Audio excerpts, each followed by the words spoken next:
Alrighty. So let's just recall what we did last time. We looked at groupoids and groupoid C-star algebras, and we're going to be mostly just talking about amenable étale groupoids, in which case we don't have to worry about the completion. They're always going to be the same. And moreover, it will be a nuclear C-star algebra. And we know exactly when it's going to be simple, and that's when G is minimal, so the orbits are dense, and effective, so the isotropy is, the interior of the isotropy, sorry, is everything. Okay, so if we now have a minimal Cantor system, in fact, all of this is true, well, no, not all of it. So if we have a minimal Cantor system, then this is minimal. The orbits are going to be just the orbits given by phi. So minimality means dense orbits, and effective. And in fact, we can even get rid of this. So it's a principal void. Its unit space we saw was just isomorphic to X. And the C-star algebra we get is the same as the C-star cross product, which we can think of as being generated by all of the continuous functions on X plus unitary that is implementing our action.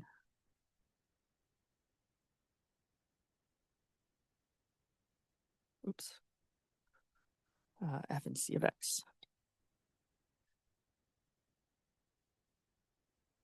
So it's separable because X is a Cantor set, simple, unital, because X is compact, nuclear from the above. And in fact, it's also Z stable, but this wasn't really known at the time that these classification things took place. This sort of mysterious Z stability thing came along later after some classification things just weren't working. So things were still working well in classification world when we were looking at these guys. Okay, so what can we say about these C-star algebras and hopefully about the systems underneath? Well, for that, we introduced K-theory. So just a quick reminder that K0 was the equivalence, the Grothendieck completion of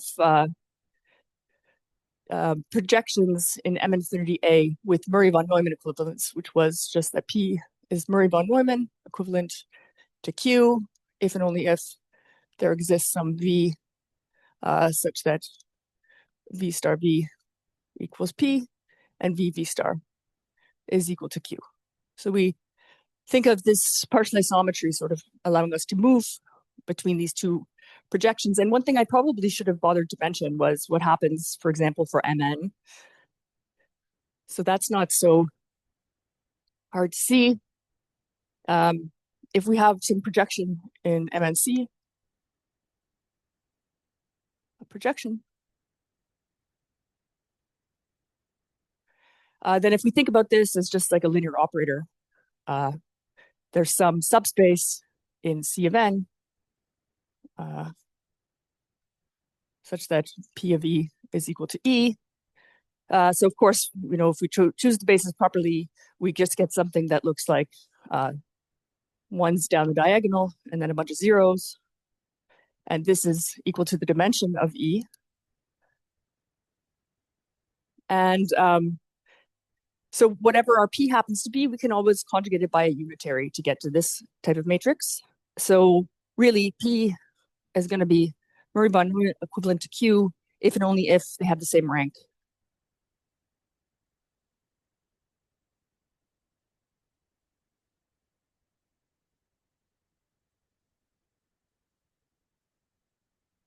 So it's not too difficult to see. Now, this, of course, doesn't depend on n. It's always the same if you're in a finite dimensional matrix algebra, so you get that K0 of Mn. C is just the integers. Okay, now this is something I didn't mention last time, but we can put an order structure on K-theory, on K0 rather, by just taking classes of actual projections. So this really should say P minus 0, but okay, I guess we all understand what that means. And this is a cone, which means that K0 of A plus intersection minus K0 of A plus is nothing, just 0. What else do we need? That K0 of A plus, what do I want to say? What else do I need for a cone? I probably should have bothered to look this up. This should be everything.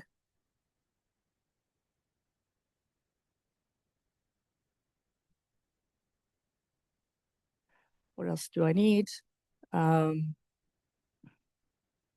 It should be closed under addition. So if we have two guys in, let's say, x, y, and K0 of A plus, then also x plus y is.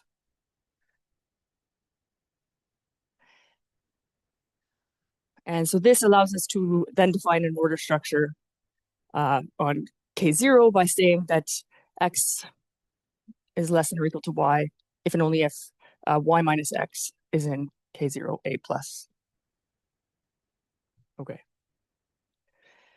K1, I sort of just said very quickly at the end of the last lecture.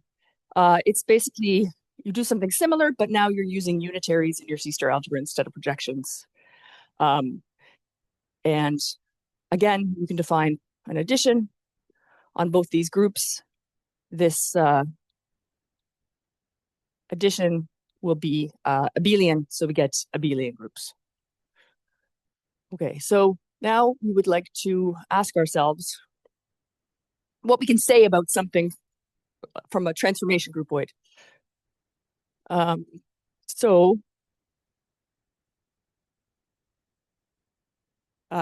Okay, but maybe I should say one more addition to this, actually. So K-theory turns out to be continuous in the sense that if we have an inductive limit, then the K star of A is equal to the limit of these groups.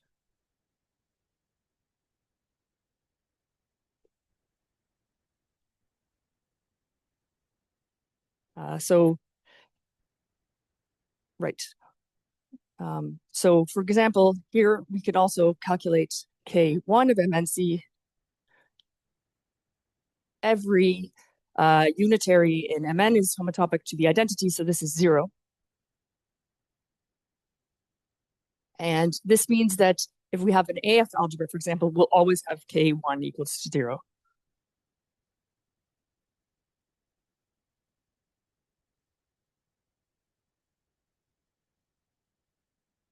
So remember, these were inductive limits of finite dimensional C-star algebras, which are just direct sums of these guys. K-theory also works well with direct sums. So we have A plus B. This is K A plus B. We have K1 is 0. And it is the limit of guys that look like this. And such a limit is called a dimension group. And I'll say maybe more about those if I have a moment. Okay, so how does one calculate K-theory? Well, in this case, it was not so hard. But for example, if we have some group acting on X and we consider transformation groupoid and it's C-star algebra or the cross product, then in general, we don't really have a good way of calculating K-theory.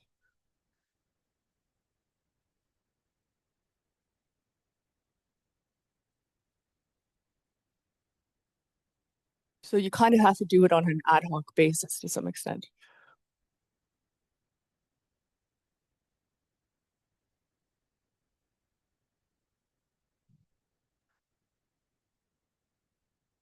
However, in the case that we have a Z action, which is of course what we're interested in here, we have something called the Pimsner-Voiculescu 6-term exact sequence.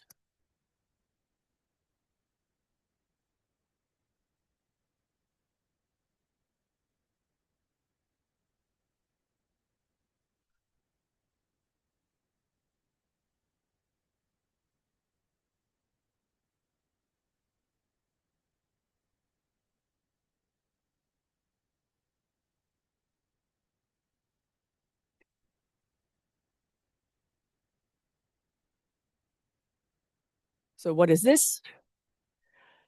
First, we look at K theory of C of X, and our map. So let me write this down a bit more carefully. So if we have a homeomorphism, and we're considering the Z action,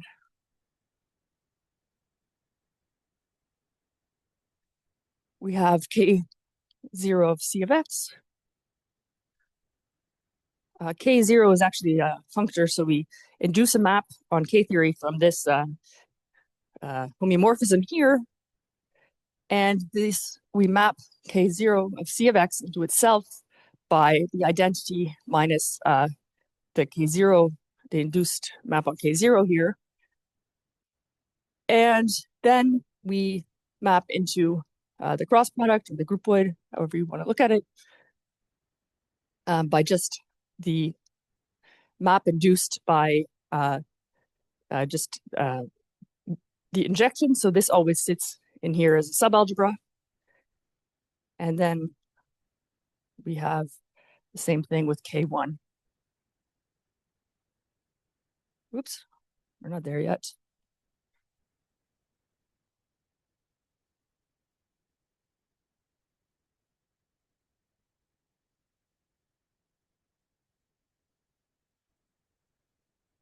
And this again is just what the map does on K theory.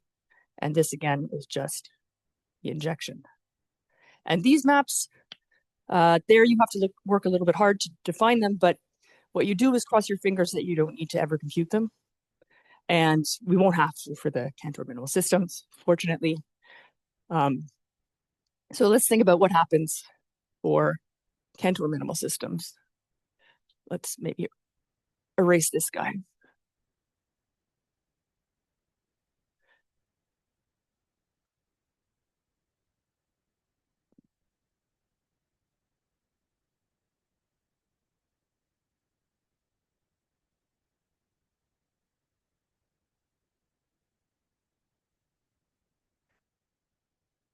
So first thing we want to know is what is K0 of C of X?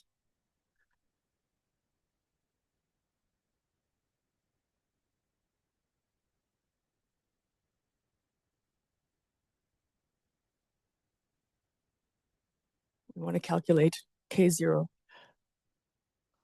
of C of X. And one thing I also mentioned last time, which I should maybe just briefly say again, is that for space X, we have that K of C of X is just the topological K theory of the space, which for K0, it's looking at equivalence, well, isomorphism of vector bundles over X, essentially. So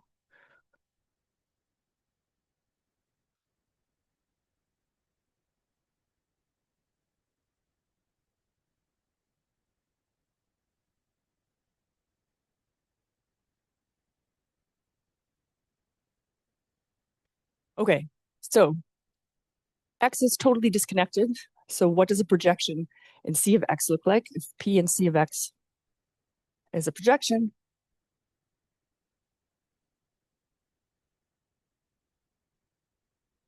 which again means that P squared is P star is equal to P, then the only real possibilities are you have a function that takes values 0 or 1. So you have to have f in C of X such that f of X for all X.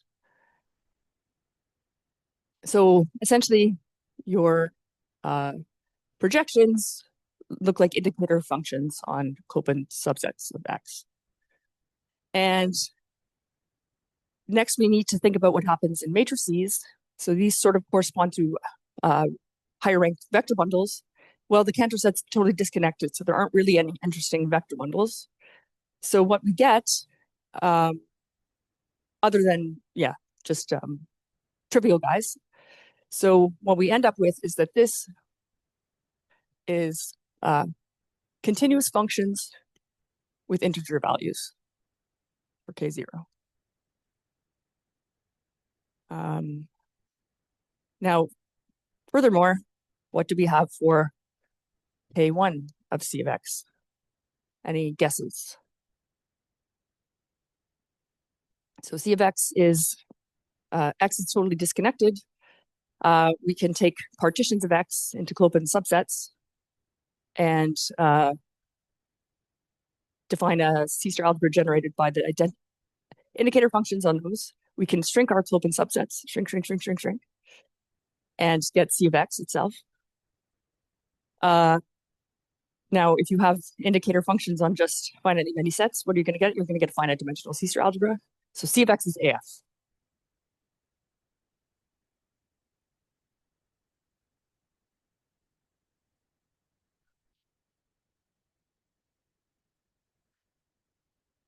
Okay, so there, that was easy. Now we want to stick it into this exact sequence. What does it look like now? It looks like C of X, C of X taking values in Z, identity minus phi 0.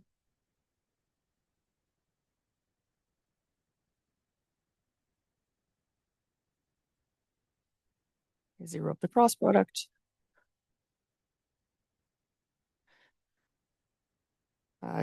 K1 of C of X was 0.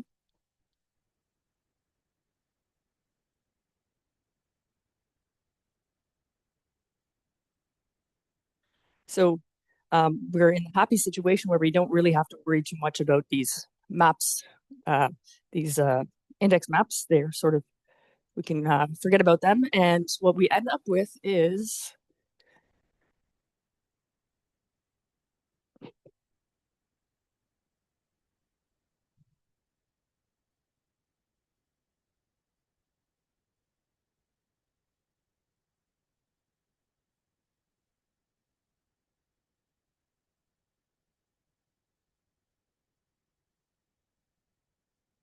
we're going to get C of X taking functions in Z, modulo the image of this map.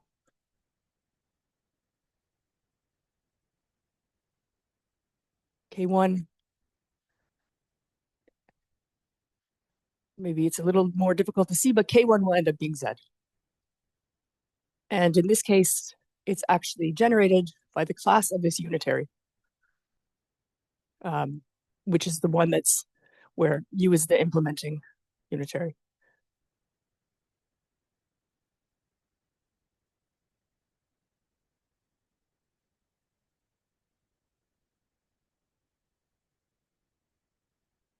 Okay, so this tells us something immediately about the C-star algebras, namely that they're not going to be AF because K1 is not 0. Okay, so it turns out that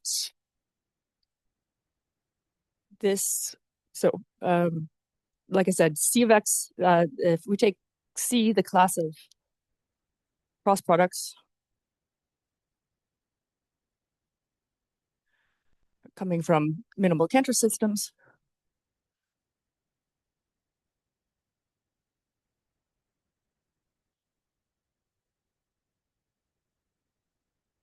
then we get that for any A, B, and C,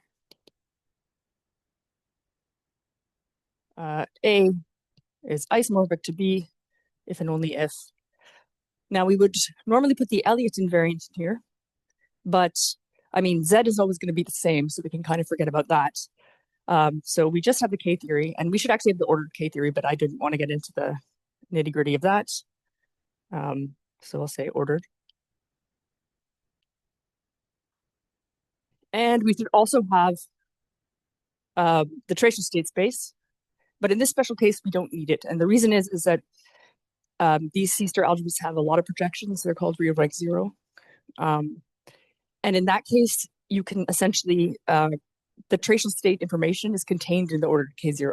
So we don't really need that. It's just superfluous information. So this should be K0 of A is isomorphic to K0 of B.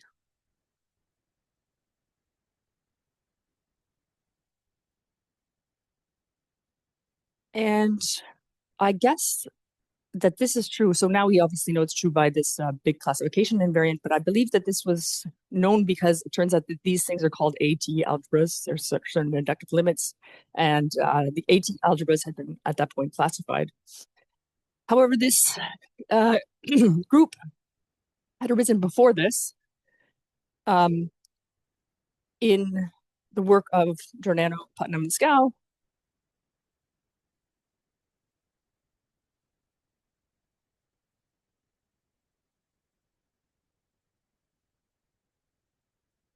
Who made a K-theory-like invariant directly from the dynamical system. So what they did was, okay, so Elliot had related classification of AF algebras. Oh, well, actually, let's say classification by Bradley diagrams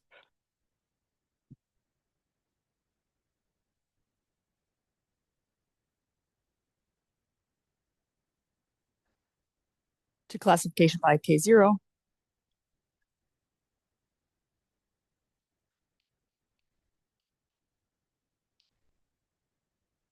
And then it turns out that every Cantor minimal system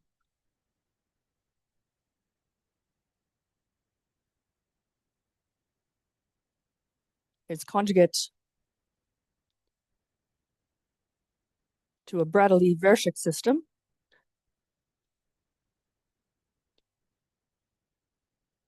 And what is that?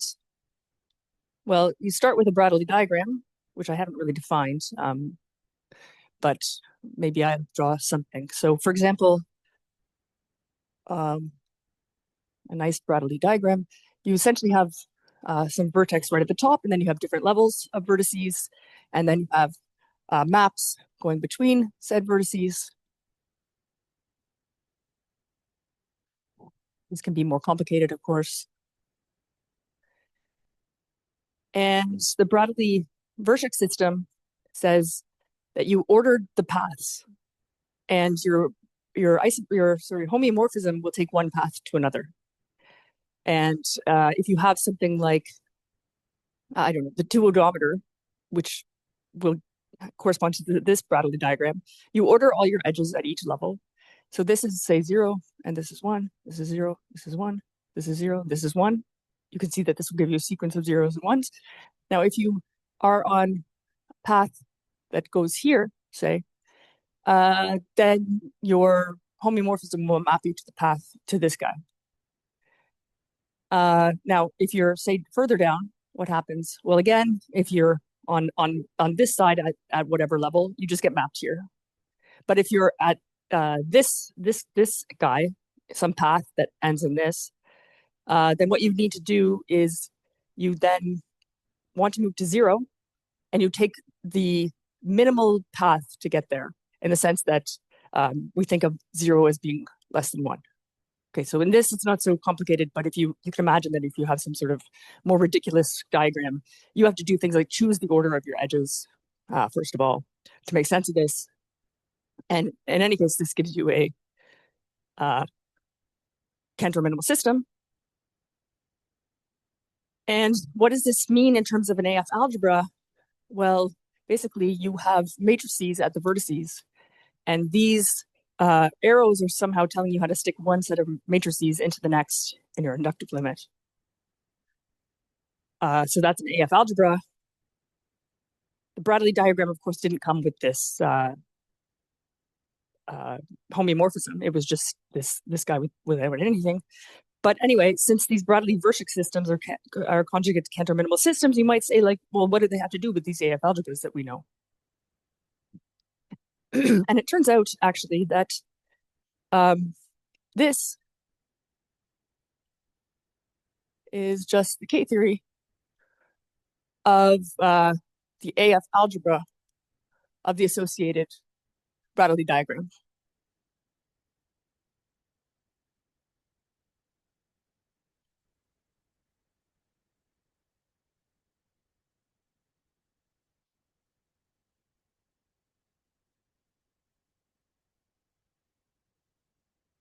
And again, when this was first done, they actually just wrote down this group directly from the diagram.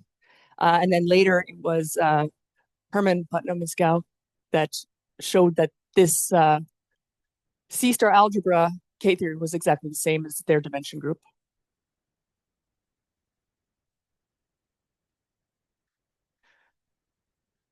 Okay. Do I want to say anything more? Of course, yeah. So why on earth were they doing this without the C-star algebras? They didn't care about C-star algebras at the time. They were just inspired by what they had done in AF algebras. And the point is that an isomorphism of K0 actually tells us something about the relationship of the dynamical systems, and namely that they're strong orbit equivalent.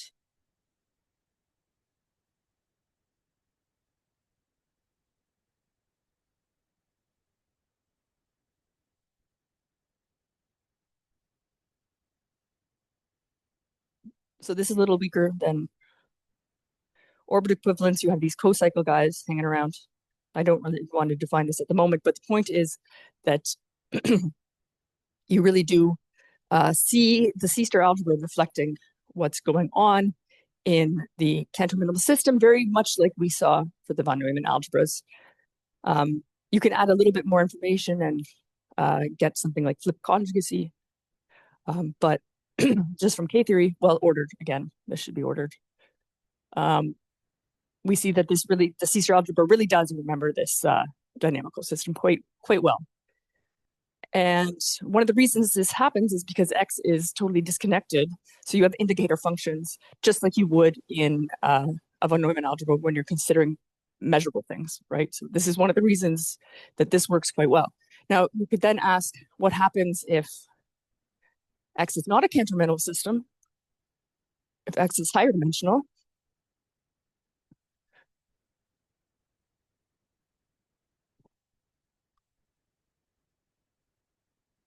What if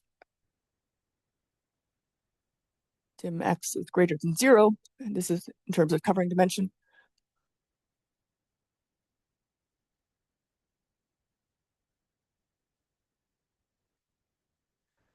And by the way, in this case, we always are assuming that X is going to be infinite. Otherwise, minimality and stuff doesn't really make sense.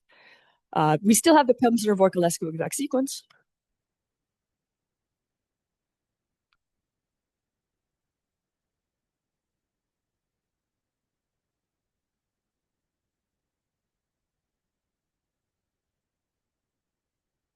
It's still true that the tracial states of the cross product are just the invariant probability measures.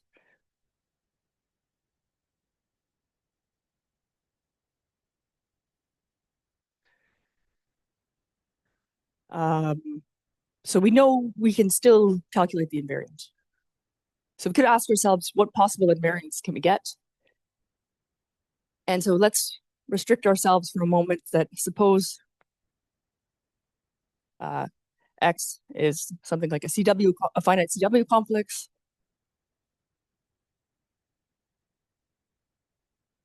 Or at least looks like it from K-theory. So that means that the K-theory will finitely generate.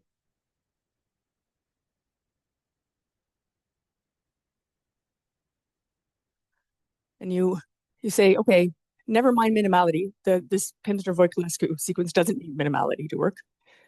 And just plug whatever's possible in, and you see that you always get something, that there's some D greater than or equal to 1, such that K0 of C of X cross Z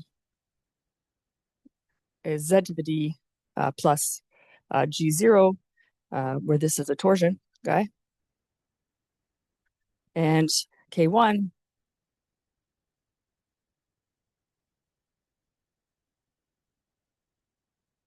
again, this part is torsion.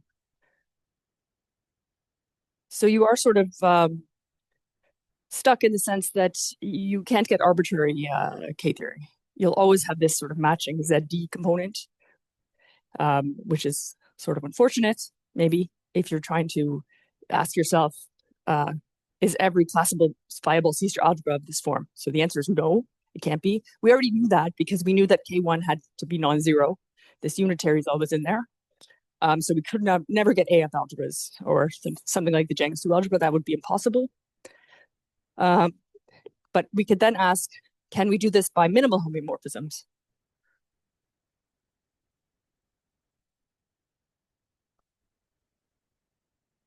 Can we actually find these? So we know that this is the best possibility. Can we realize all of these by minimal homeomorphisms? And this is sort of asking, really, like, is K-theory itself an obstruction to getting what we want? So in other words,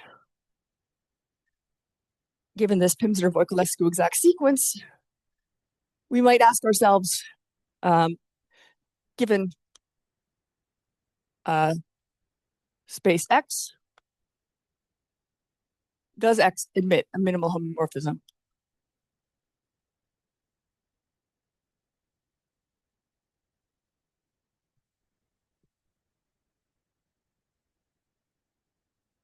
And I'm sure those of you in dynamics land know that this is not possible because we have fixed point theorems.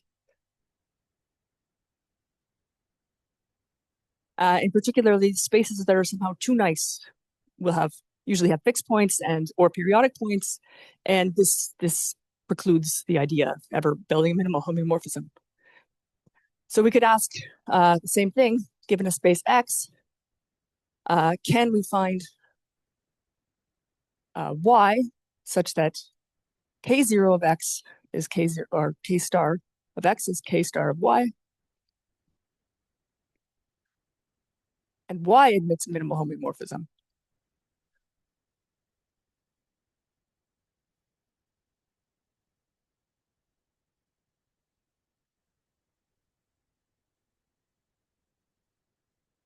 And the answer there is yes.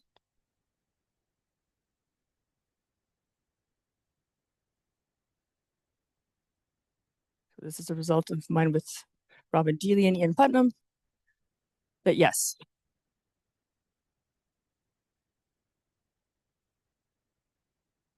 And moreover, we can also construct our minimal homeomorphisms in such a way that on K-theory, they do the same thing as a finite order homeomorphism, which is enough to show that we can always arrange this by minimal homeomorphisms. So this range is exhausted by minimal homeomorphisms.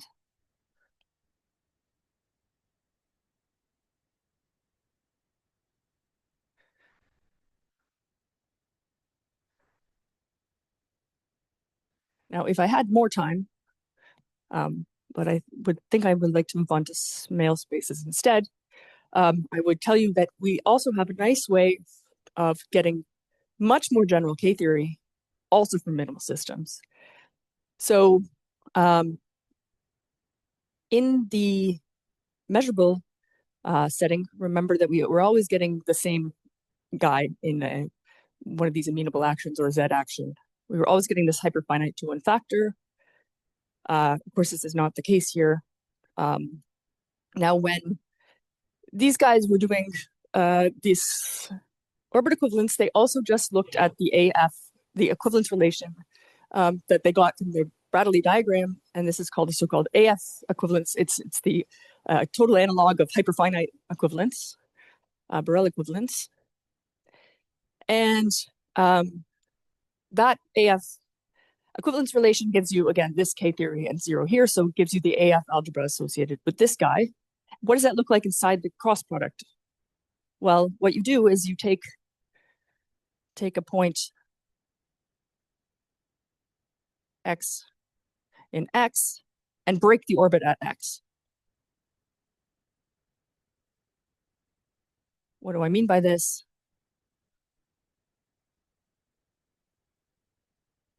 I mean that if your equivalence class, so if the orbit goes through this point X, then you split it into two separate equivalence classes, the forward orbit and the backward orbit.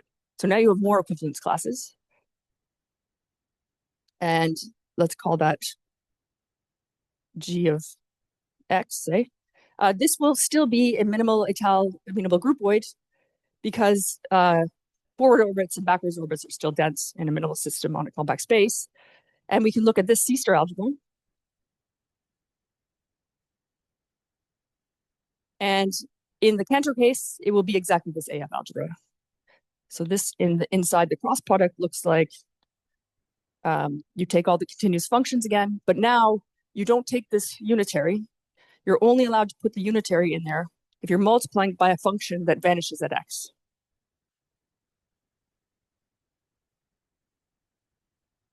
So this is effectively killing the K1 class of U. And you can do this actually quite a bit more generally. You don't need to take a point x. You can take a set y that intersects every orbit at most once. Then you're still going to get dense equivalence classes, dense orbits. And there is a nice way of relating the K theory of this groupoid to the cross product. And in that way, we're basically able to get rid of these ZDs and have much, much more general things. But I won't go into that now.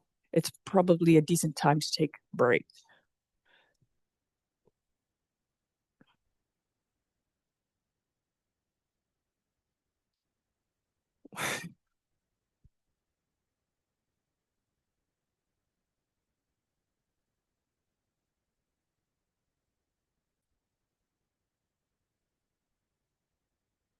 Okay, so now we're going to move on to a totally different type of minimal dynamical system.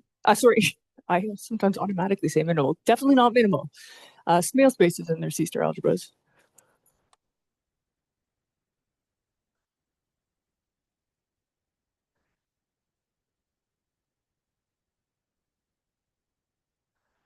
So a Smale space is a space with again, a single homeomorphism, but now this homeomorphism is not going to be minimal, but it does admit like a very interesting local hyperbolic kind of structure. So that's very vague. Let me give some examples before we see the definition, because the definition's also a bit hard to unpack if you don't have some in mind. Okay, so take G to be a directed graph. V here are the vertices. E are the edges. And if we have an edge between two vertices, I'll call this vertex the source, which probably is different from my other notation, but oh well. And that guy the range. And then we can construct, let's call it, this needs to be finite, I guess. Finite directed graph. Construct the bi-infinite path space.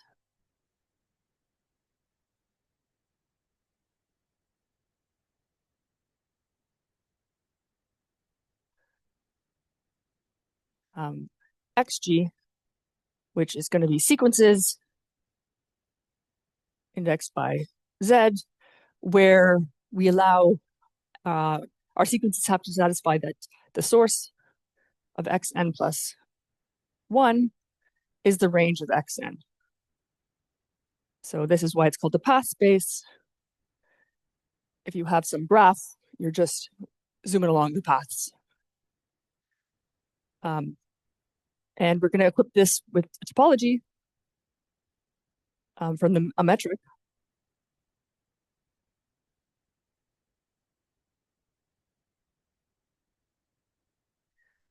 The distance between x and y is the minimum,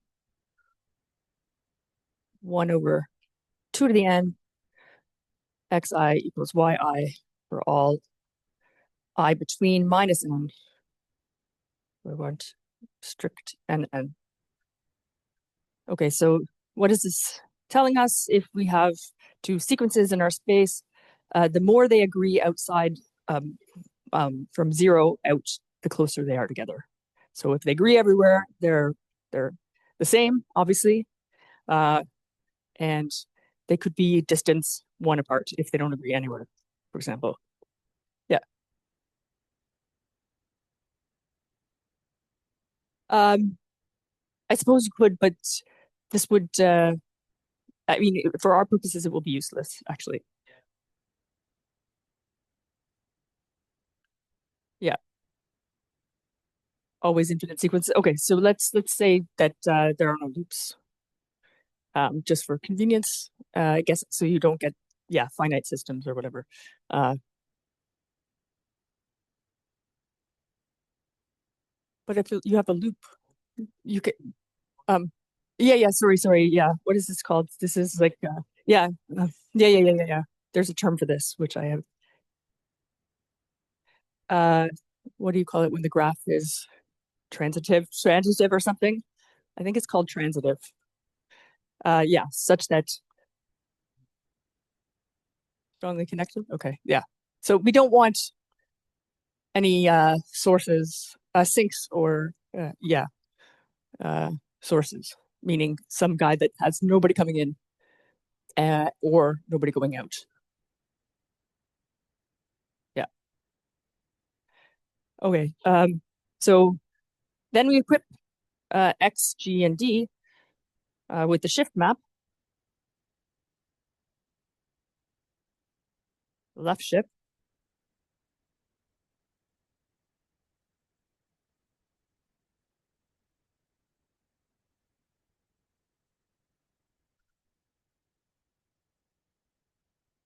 Which does what it says on exactly, yeah. So sigma of X at point N is just Xn plus 1.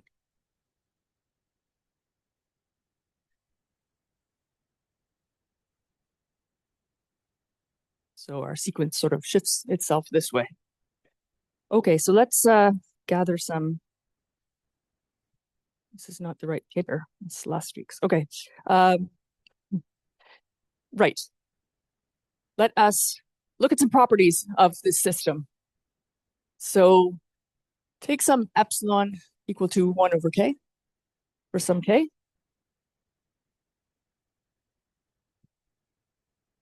In fact, let's say greater than 1, just to be on the safe side.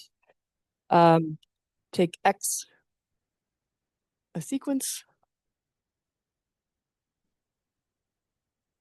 and we define a set x s x epsilon to be all those points y in xg that agree with x for all j larger than or equal to minus k. Okay, so if we have some sequence x and some sequence y, then we're asking that if here's 0, that they agree everywhere up here. Okay. So what does that mean? It means that if we have y and z in this set, let's see what happens when we apply the map.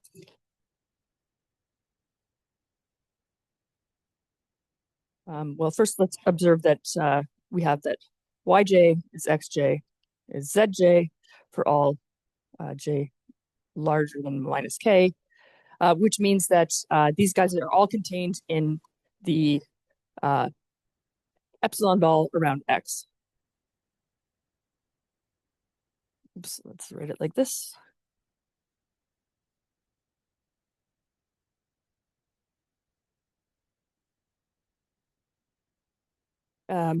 And this also means that dy z is less than or equal to epsilon. Now, if we have y not equal to z,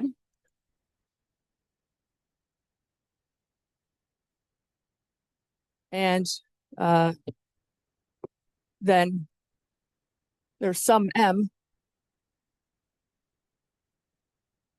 such that that's at least k, such that y minus j is not equal to z minus j for all j greater than m. Right? This is what it means for it to be. This has to be true. If they're not equal, it has to not agree somewhere. So the distance between y and z is actually 2 to the m. Is this 2 to the m? Maybe m plus 1. Okay.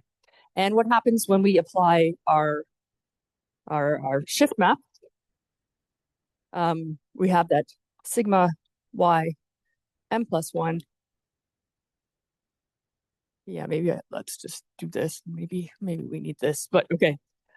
This is equal to ym. This is equal to zm. So this is equal to zm plus 1. So now we have two sequences that agree up to minus m plus 1. This should be a minus, I guess. Sorry.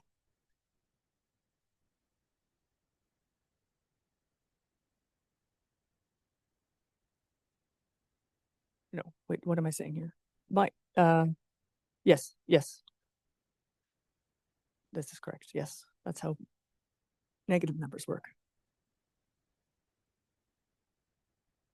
They just agree on the whole interval.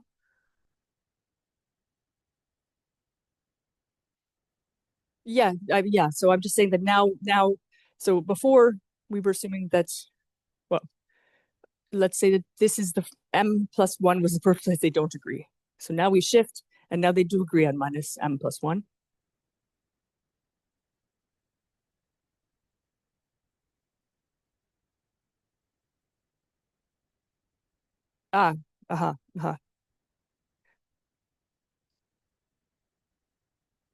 Just the first one.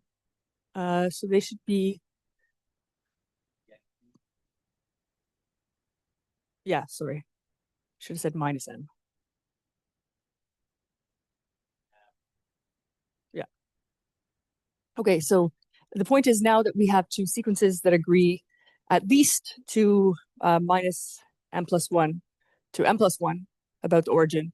So what we've done is, assuming that it was different, actually different at m plus 1, then we get that sigma applied to these guys is equal to half of dy z. And I guess if we're not assuming that they necessarily, you get the, less than or equal. Sorry. Right. And thus, we also have that the distance of these 2 points, applying the map, will go to 0. Okay, and we also want to define a space, a subset XU, X epsilon. And this is going to be very similar. It's going to be, now we want them to agree yj is equal to xj for all j less than k. So it's sort of the same thing, but flipped. But now when we apply the shift, what's going to happen? We're going to not agree as much by the same factor, right? So what we get is that if we apply minus the shift, okay, so let's say z, y in this set, this is going to be half, assuming they're actually different, but okay. Right. So this is called the unstable set of size epsilon around x. This is called the stable set of epsilon around x. And let's make some observations about these sets. And also we get that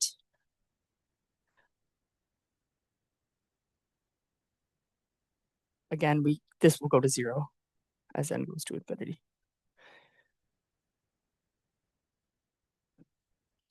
Okay, so let's think about the intersection of these two guys. Can anyone tell me what this looks like?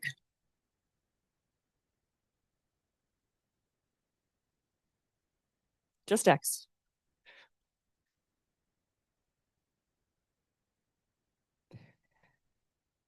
And if we take any y in this epsilon ball around x, we can define 2 other sequences, which I would call ys and yk, for reasons that will become clear, yk, yu. can't read my own handwriting. So ysn is going to be xn for all j greater than minus k, and it's going to be yn for j less than minus k. And this will be just the opposite. So xn if j is less than or equal to k, and yn if j is greater than k. Okay, so that means that this guy is in x, and this guy is in unstable set around epsilon. And this really uniquely determines y as well, right? So if you had two arbitrary, two guys, one in the stable set, one in the unstable set, then you could write down an arbitrary element in, well, not an arbitrary, you could, this gives you an element in the ball. So what this means is basically that this ball is isomorphic to the stable across the unstable set.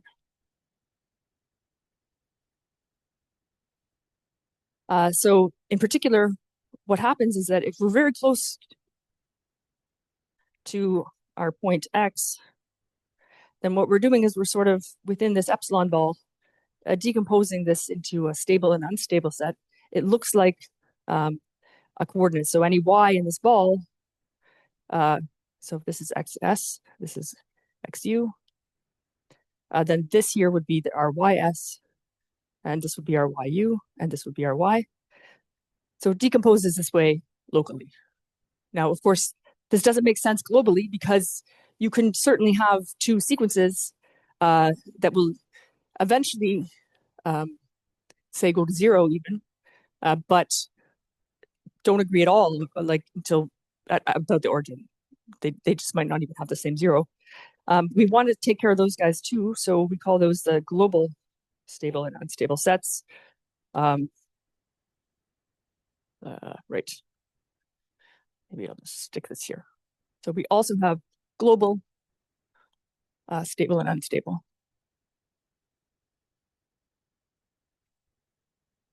And this is x around x. Well, of x maybe. This is just going to be those y's that eventually get moved together with x. So this clearly contains the local set, but it could be bigger. And then the unstable is the obvious analog, replacing those with minus n.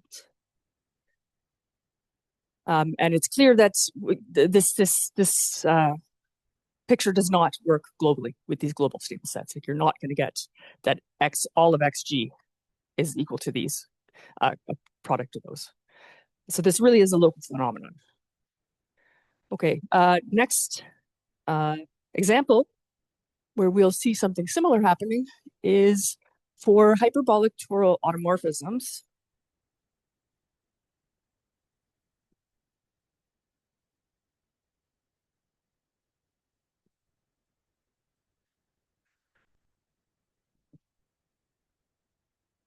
Okay, so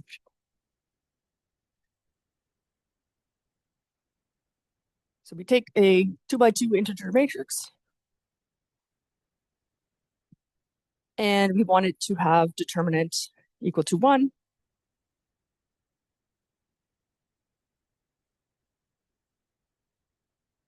So that A is invertible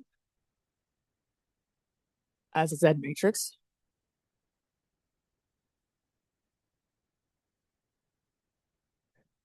A maps Z squared into Z squared.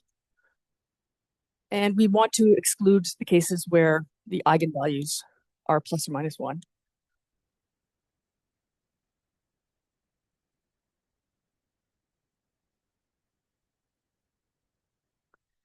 Okay, so this fact that this guy is invertible, maps Z squared to Z squared, means that we can get a homeomorphism of the two torus.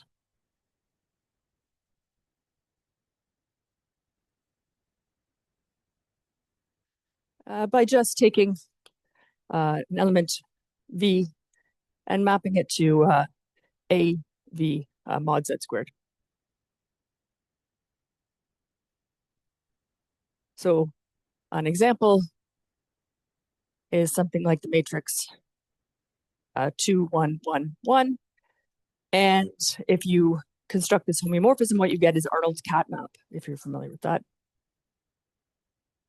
So I'm sorry that the cat isn't here. I would demonstrate what happens when we apply this matrix to the cat. So maybe. Okay, so any matrix of this guy, this form, will have eigenvalues, one of which is plus or minus the reciprocal of the other. So let me write that more clearly. Any such matrix has eigenvalues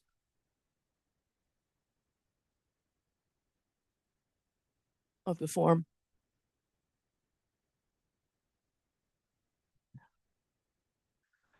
lambda s equals mu, well, plus or minus, let's say. Lambda u is 1 over mu. And what did I want mu to be? Between 0 and 1. Okay, so let's take normalized eigenvectors, Vs, V, U, normalized eigenvectors corresponding to lambda u, lambda s respectively. And for v and t squared and epsilon at most half, we can define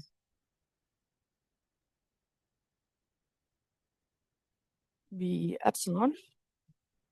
So this is going to be our local stable set like we had for the shift. It's going to be those w's that are of the form w equals v plus t vs, or again, mod z x squared, I guess. For some t, which has size at most epsilon. And similarly, we can define the unstable set in total analogy, but now we're going to, of course, take VU here. Now, what happens when we look at guys that are in this? These sets, again, they will have this property that in this set, the things are going to be pushed closer together by this map phi, and on this side, they're going to get further apart. So if we have, let me write that more clearly.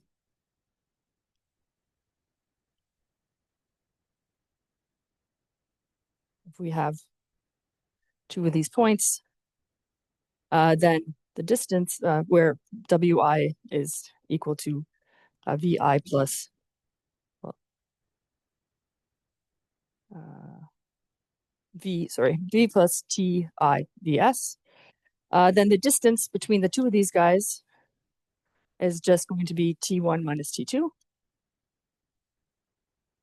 And we apply phi,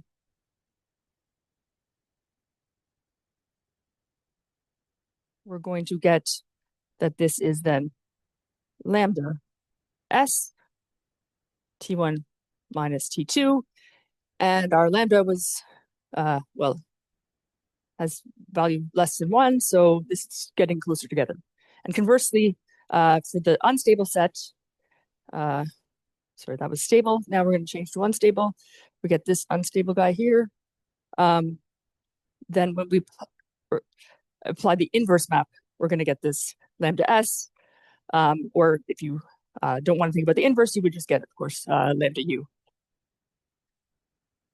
And once again, we can see that these will give us a local product, but definitely only local, right? So because somehow,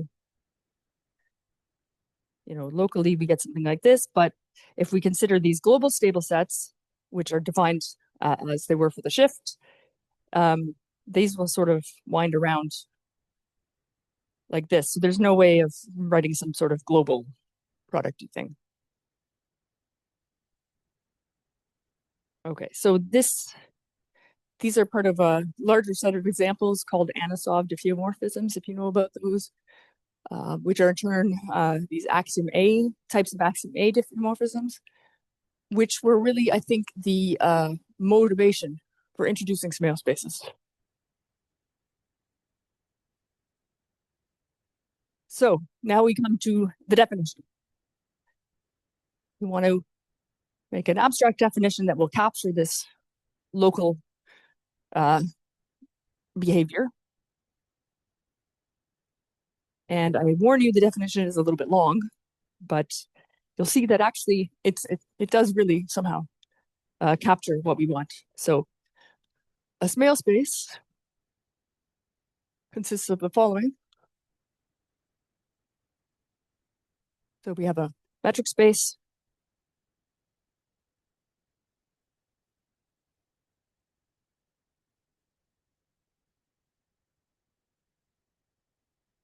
and we have two constants.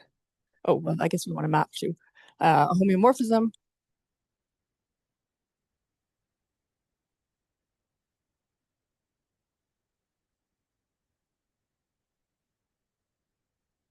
constants epsilon x, and we want this to be greater than 0, and lambda, which is between 0 and 1, and something called a bracket map.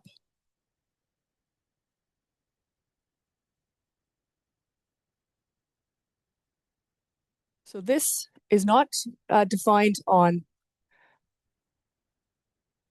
this goes into X, and these inputs are going to be from X, but we can't do it on all of X plus X. We just want to do it locally. And so what we want is to put it in this set delta epsilon X, which is pairs X, Y, and X plus X, whose distance is at most epsilon X.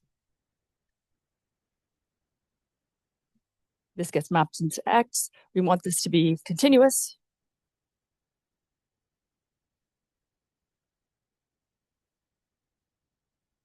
And satisfies the following.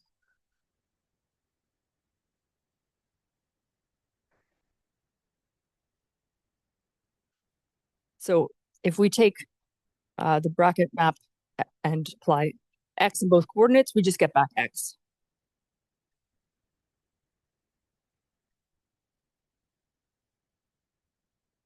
If we have X and then we have bracket YZ, then this is the same as XZ whenever it's well defined. So you have to be careful that these two are in the right, close enough, and that this big guy and this guy are close enough.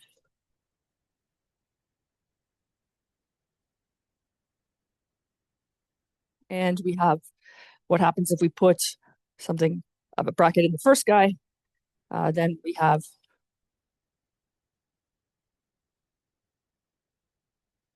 this is also XZ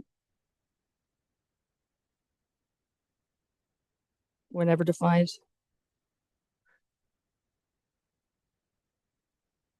And this needs to be compatible with our homeomorphism.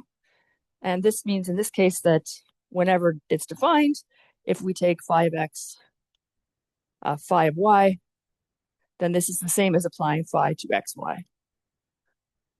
And again, only if that makes sense. So this is for all yz in x, such that, well, I guess I said whenever defined, so I don't really need to say anything more about that. There's a few more.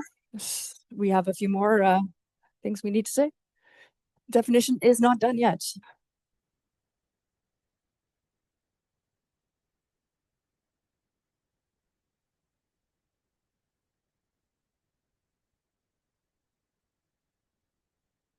Pardon? Yes, exactly. Yeah, yeah. So we'll see that. I'll draw a little picture. So if yx is equal to x,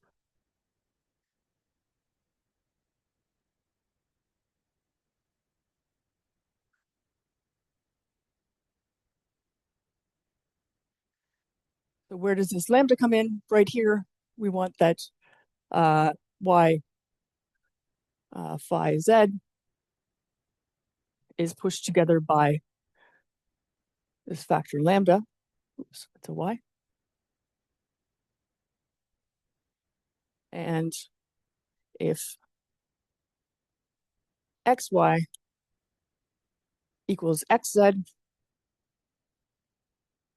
equals x, then same thing, but we need to apply the map in reverse.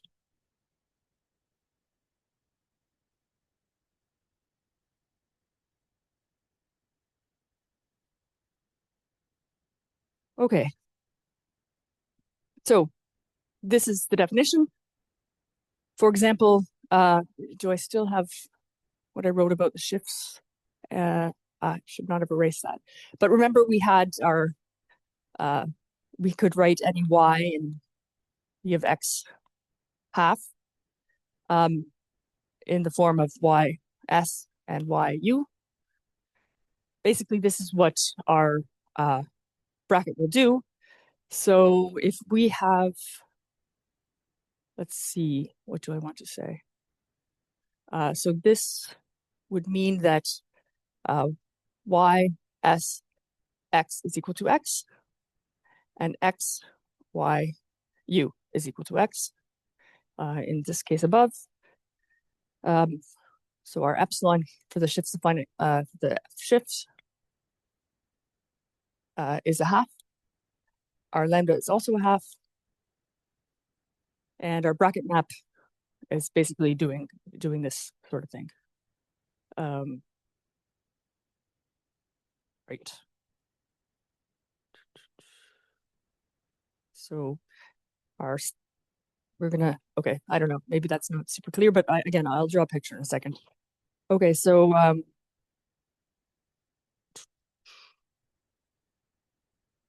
okay, so for let x by lambda epsilon be a Smale space, brackets, we need the bracket map, be a Smale space. And we're going to define these local, stable, and unstable sets whenever epsilon is at most this epsilon x. Stable set of size epsilon around x is going to be those points y and x, whose distance, of course, is at most epsilon from x, and such that y x is equal to x. And so this is the local stable set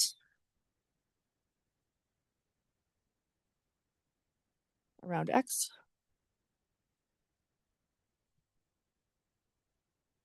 Size epsilon. And we have the obvious thing for the unstable. It's exactly the same, except we're now, we want that xy is equal to x.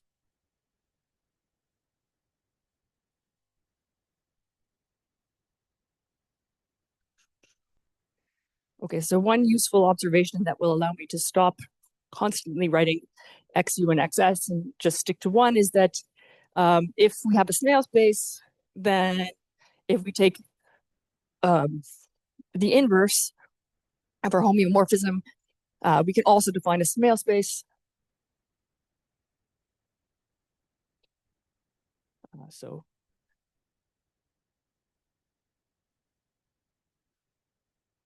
by inverse, we can use the same epsilon and same lambda. Our bracket map, I'll do with two guys say. What's it going to do? It's just going to flip.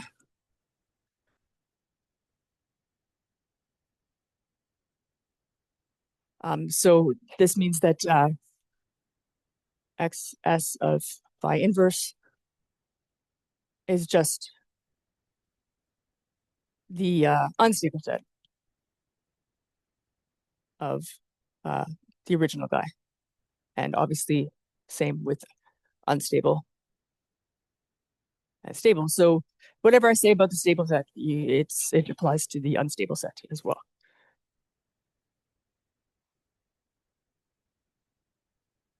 Okay. So theorem.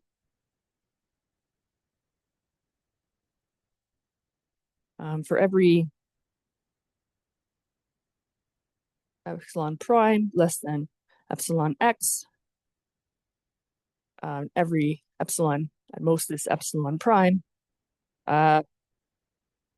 we have that this bracket map around this element x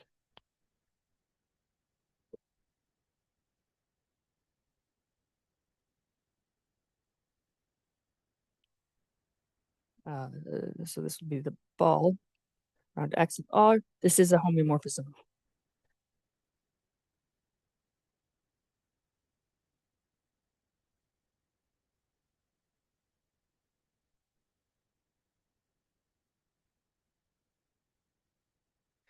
And another quick theorem is that again, there exists some epsilon 1 greater than 0 such that for all epsilon less than this and every n greater than 0,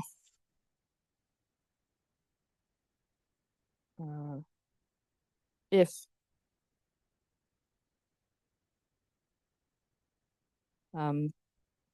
no, why do I need an n here? This n doesn't make sense. Oh yes, sure. If the distance of phi n of x, phi n of y, is less than epsilon for all, sorry, what do I want to say? No. Yeah, sorry, this should be, if this is true for all n, thank you, greater than 0, then y actually it must be in this stable set around epsilon, around x of distance epsilon. So what is this telling us? That if admits a spatial space structure, then it's unique.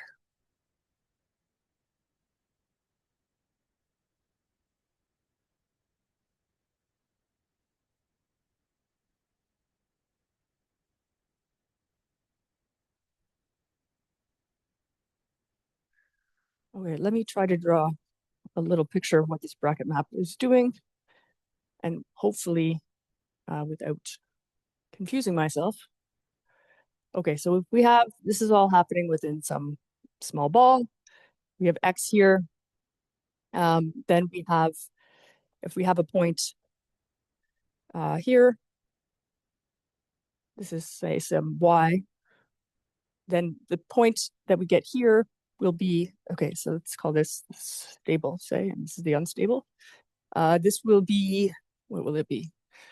If it's stable, then we want y here. So this should be yx. And this guy should be xy. And whenever possible, these things have to be compatible. So if we have, we can also do the same thing around y. And then we can, well, you can see that x has the same, it's doing the same when you project onto the y guys now. And if you have some other guy here, then you can consider what it looks like here. This would be, say, z. This will be yz. This will be zy. Down here, this will be xz. This will be zx, etc. So these will have to, these local coordinate structures really have to be compatible whenever possible, whenever we're in a small enough ball. But things can go totally bananas outside of this ball. We don't know. We don't care. Okay, so what I want to do is tell you that these give you C-star algebras. And what we'll do is define some groupoids from a Smale space. So let us say that, okay, so we'll write x twiddle sy if the distance from y to x goes to 0 as we apply the map. U if phi inverse n goes to 0, and h if x is stably equivalent to y and unstably equivalent to y. Okay. And then we set the stable set to be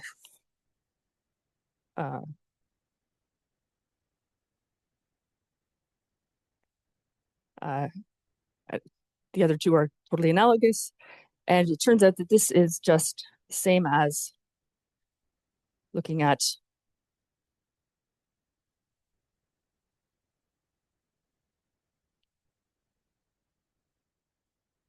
because we have this B4 here. So we can write this global stable equivalence, so global stable, in terms of these local stable sets by basically shrinking everybody together and looking at them there, where you can apply the bracket and then just moving back out. So this is a trick you do all the time in Smale spaces. You shove things, you move them either forward or backwards until you can deal with them locally, and then you can move them back. Okay, so basically we want to equip these guys with topologies, and what we're going to do is equip this with the inductive limit topology from here.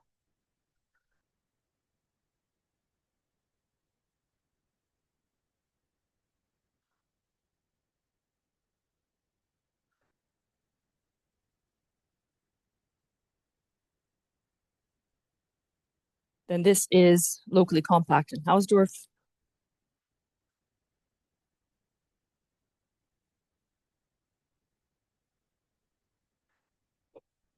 Okay. And again, same with the unstable set. And now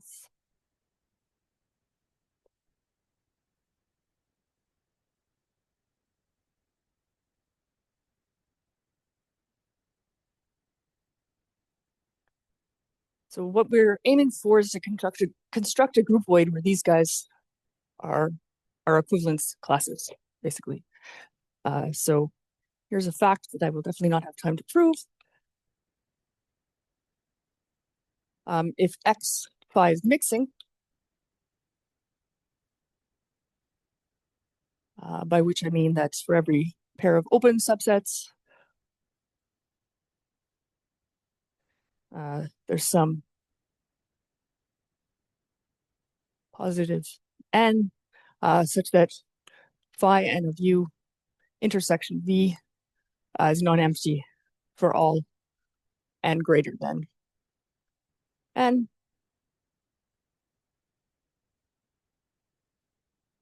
Then the following holds. So first of all, the periodic points are dense.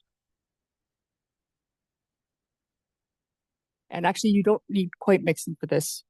You can get away with irreducible. And these sets are all dense in X.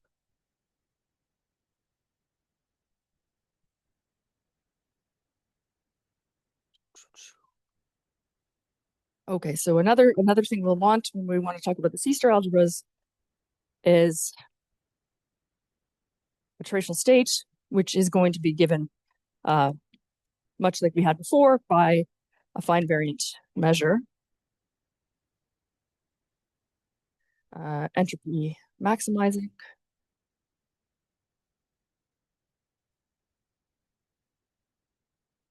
Probability measure on X, such that for all X in X, 0 less than epsilon X, this measure, maybe I should have written mu X, will decompose into a product measure on our our stable and unstable sets. So I'm just gonna write that down in words into a product measure supported on of measures supported on stable, unstable.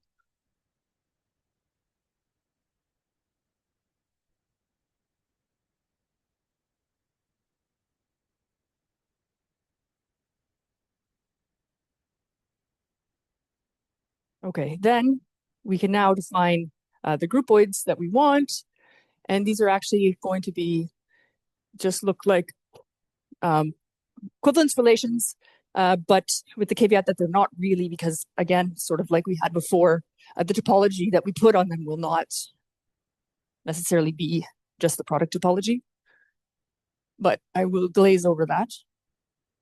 So this gives us 3 different groupoids.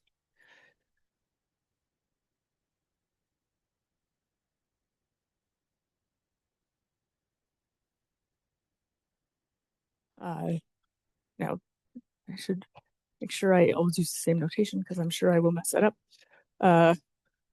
Lower S. Okay. This is equivalence classes of stable equivalence and GU and GH are the same with unstable int. This is called homoclinic equivalence. That's why we have the H.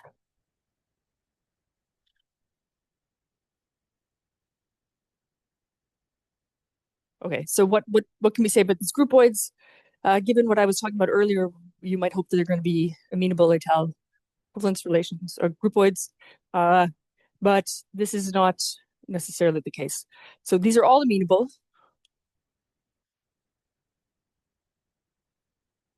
But unless this is a shift to finite type, let's say if this is not a shift to finite type,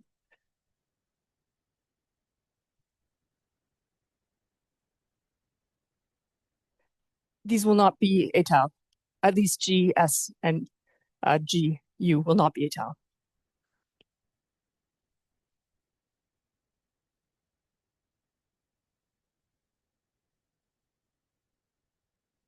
Now, even if it's not étale, again, we can construct a groupoid C-star algebra. I didn't tell you how, but it can be done. But we really would rather deal with étale groupoids, so there's a little trick we can do. Okay, but happiness is that GH is anyway. We don't have to do anything to GS. So what we do is take, I'm going to just do this for GS, a set of periodic points. There's lots of them. We have lots to choose from, such that this is alpha phi invariant. And what we want to do is actually restrict the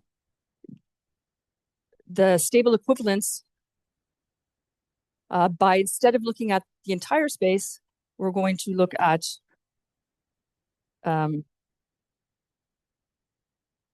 just those guys that are in the unstable sets of these periodic points.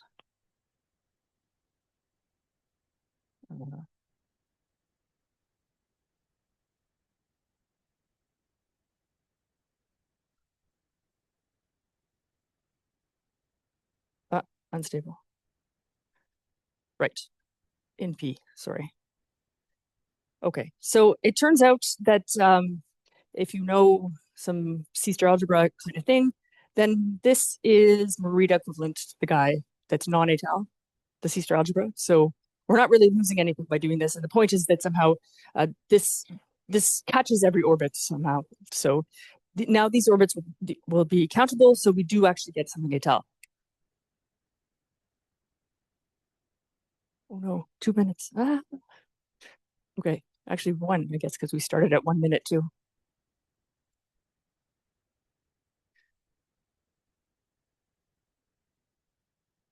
Okay, so we go ahead and construct our C-star algebras. They are going to be nuclear because the groupoids are amenable.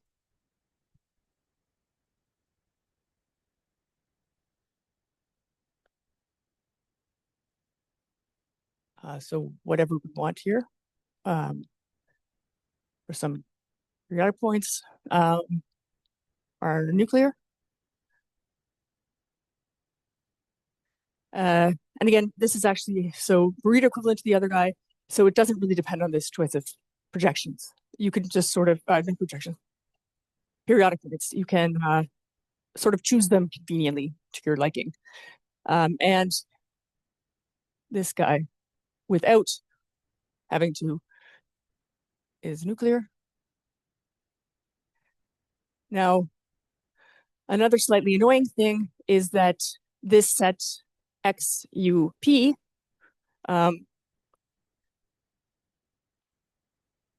or S as the case may be, is no longer compact, only locally compact. And this is, of course, the unit space of, in this case, the stable guy, and of course, swap them as necessary. So that means that we don't get unital C-star algebras.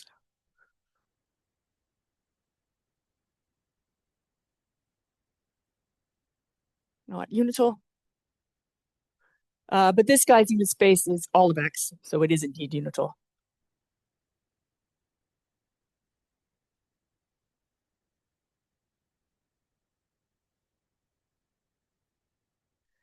And of course, the homoclinic equivalence relation really is somehow a combination of the stable and unstable. So you might ask how these C-star algebras all interact. And it turns out that this homoclinic C-star algebra is stably isomorphic to the tensor product of GS and GU. Did I do the S's up or down? Down.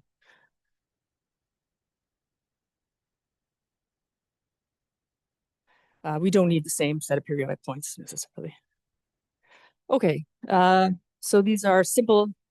Oh, sorry. Moreover, they're simple whenever this guy is mixing.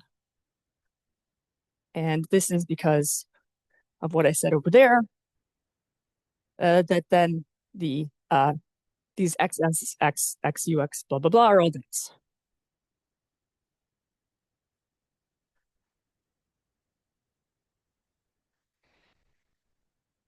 Okay, so I won't have a lot of time to say anything much about the invariant or anything, but then the next obvious question we want to ask, are these guys classifiable in the sense that are they Z-stable? And this is indeed true. This is with Robin Dealey. These are all Z stable when this guy's mixing. Actually, we probably don't even need mixing. Again, we probably just need something like irreducible, maybe even non-wandering. Then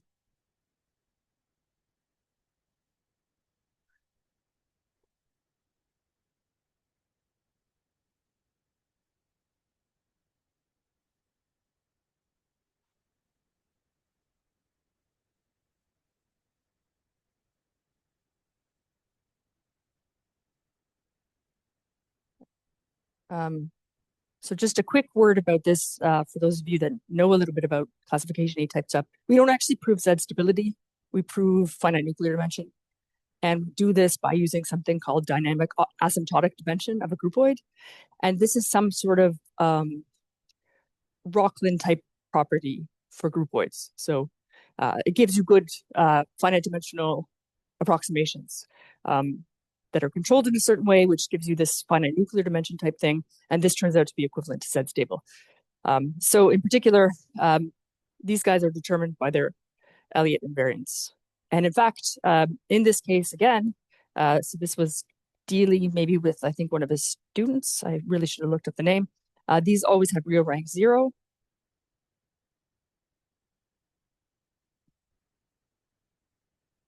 Which I haven't told you. This essentially means that they have a lot of projections, which is not necessarily the case for our cross products by minimal homeomorphisms. They could have no non-trivial projections, but these have lots and lots of projections. So in particular, we don't need to worry about the tracial state space. In any case, it's always just induced by this measure. So they always have a unique trace.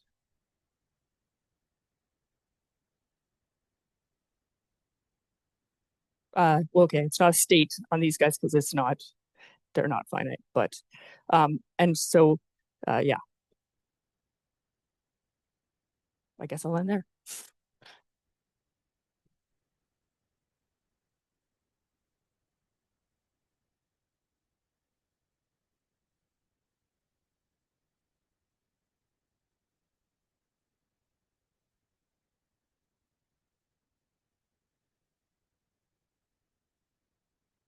Okay, so basically, what do you do?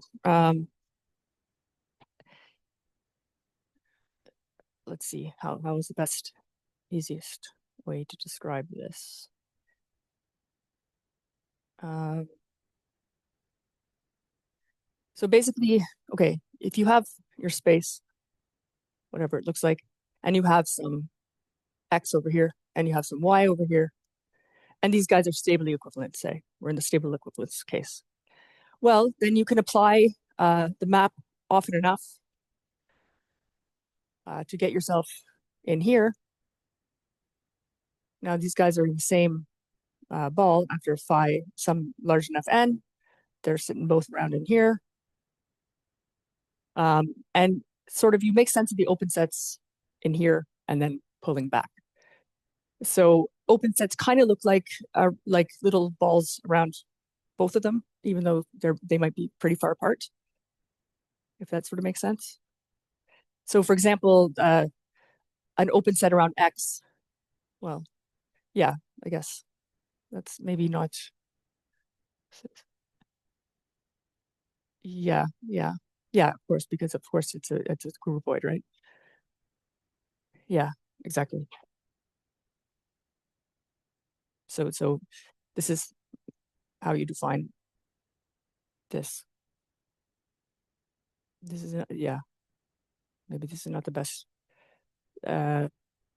This somehow you do this all the time, that you give these maps certain names.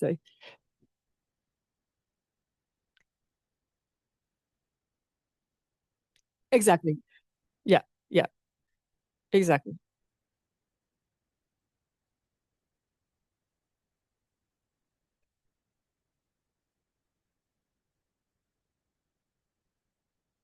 Yeah.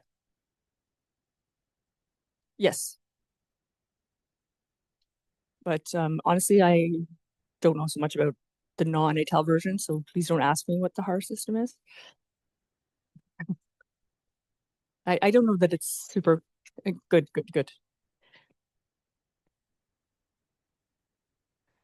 So maybe I said this shift to finite type, but actually really the problem is just that the unit space is, if it's not totally disconnected, but it turns out that if X is totally disconnected, then it is up to conjugacy a shift to finite type. So these really are the zero-dimensional examples. And what I would have liked to say if I had more time, and apparently I'm going to say it now anyway, but just sort of briefly, is that with the shifts of finite type, take the stable groupoid, do your C-star algebra. Krieger wrote down a dimension group of these, again using Bradley diagrams. And what is this dimension group invariant? Well, it turns out to be exactly the K-theory of the stable equivalence relation on your shift to finite type, or well, the C-star algebra of your stable equivalence. So again, this was done pre-C-star algebra. And then once we do the C-star algebra, it turns out that these guys are the same, which is somehow not so surprising. I mean, it was inspired by C-star-algebras invariant again. So again, in this zero-dimensional case, things work very nicely. This K-theory really does tell you something about the shift. I guess it should be shift equivalence, maybe it captures shift equivalence. But again, in the higher dimensional cases, it's not as clear what happens in terms of what we can say about getting some sort of conjugacy of the guys involved. Because higher dimensional spaces are harder to work with. But so one more comment is that I said that these guys are always nuclear and Z stable. The same is not true for, I guess I did mention this, that for our cross products, this is not necessarily Z stable.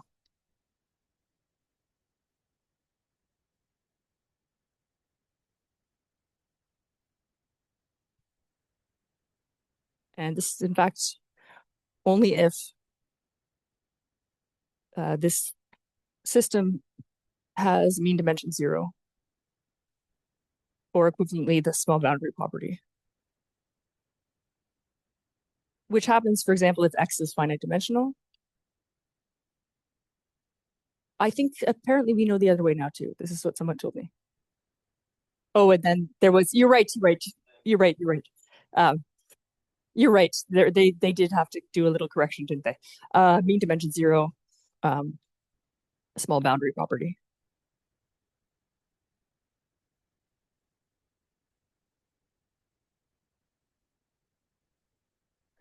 So in particular, there are actually non-Z stable examples, and they can't. This was Elliott and Mu.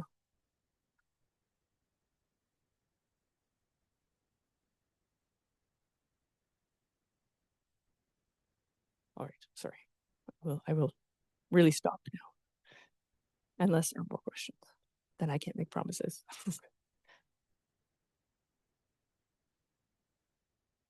I'm thinking stuff. Yay, good job. And since I'm the last speaker, maybe we can